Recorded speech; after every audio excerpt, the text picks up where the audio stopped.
Bonjour à tous, j'espère que vous allez bien. Aujourd'hui, je vais vous parler de mon avis sur le 4e épisode de la saison 2 de Star Wars The Mandalorian. Et donc, commençons. Donc, Din et l'enfant se dirigent vers Nevarro après que les réparations Mon Calamari sur le Razor Crest se soient révélées insuffisantes.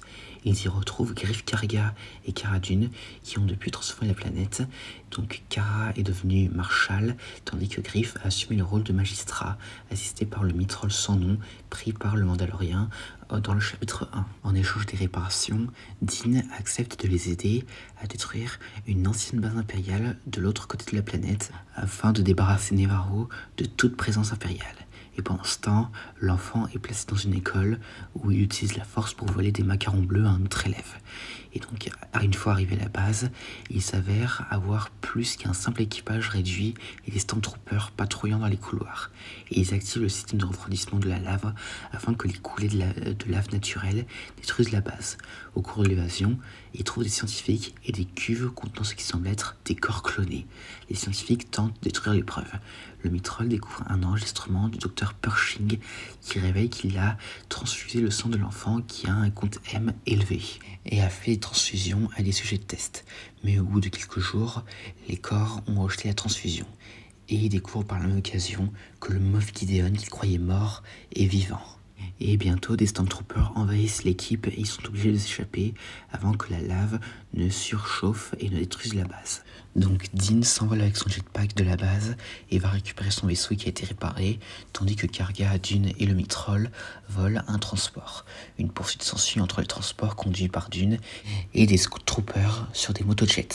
Greef Karga tue le dernier soldat éclaireur, mais les tailleux lancés depuis la base les poursuivent. Et pendant ce temps, la base explose à cause de la surchauffe de la lave.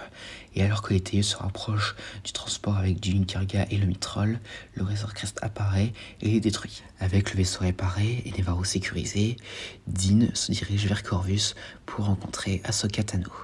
Et pendant ce temps, la Nouvelle République se rend à Karga pour enquêter sur l'incident. Le capitaine Carson Teva notant que quelque chose se prépare et qu'il devrait y mettre un terme.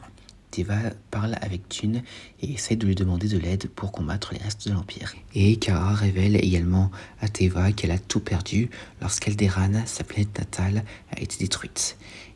Et à la fin, un officier impérial dans un croiseur léger de classe Arquitens, un officier impérial reçoit la confirmation d'un des mécaniciens travaillant pour Greef Karga qu'un mouchard a été placé sur le Razor Crest. Et le Moff Gideon est informé et déclare qu'ils sont prêts.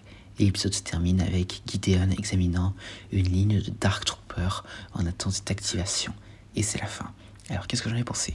Alors, globalement, il était également très bon.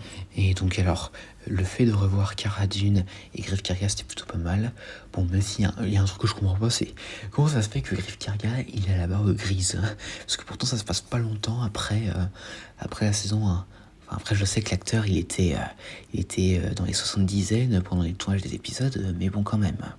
Alors, le début entre l'enfant et Din, alors, c'était plutôt pas mal. Et d'ailleurs, ça, on en serait presque cru dans Among Us, pour vous dire. Et donc, et aussi, là, quand Baby Yoda, là, il prend les macarons bleus, là, comme j'ai dit dans le dernier épisode, Baby Yoda et la gourmandise, ça fait qu'un.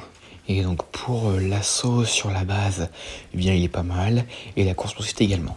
Et même si bon, c'était un peu ridicule de voir deux Stormtroopers qui meurent bêtement en arrivant, en descendant du canyon.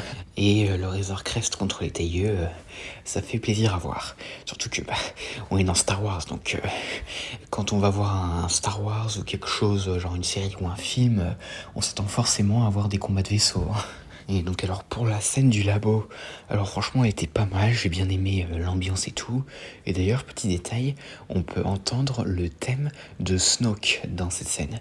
Même si bon, évidemment, Gideon n'est certainement pas en train de créer Snoke, parce que Snoke il a été créé par Palpatine. Et en plus, on n'en est pas encore là dans la chronologie. Et donc alors aussi j'ai beaucoup aimé la statue hommage à IG-11 qu'on peut voir de loin parce que ça peut nous rappeler un peu son sacrifice à la fin de la saison 1. Et d'ailleurs, c'est un truc que j'ai remarqué assez tard, parce que je pensais vraiment qu'on allait plus jamais entendre parler d'IG-11 après ça. Et pour la scène finale avec le Moff Gideon dans son croiseur léger avec tous les Dark Troopers qu'on verra en action bientôt. Je me souviens, la première fois que j'ai vu ça, j'étais tellement confus, mais aussi très hypé de découvrir un peu ça. Pour vous dire, au début, je pensais soit c'était des armures de Stormtroopers ultra modifiées, soit des droïdes. Hein. Même si bon, au final, ça a été révélé que c'était des droïdes. Et franchement, le mime bonnet, alors là, le traître. Et donc, pour ce qui est de ma note sur cet épisode, ce serait 9 sur 10. Et donc voilà, j'espère que cette vidéo vous aura plu. N'hésitez pas à me dire ça dans les commentaires et à la prochaine.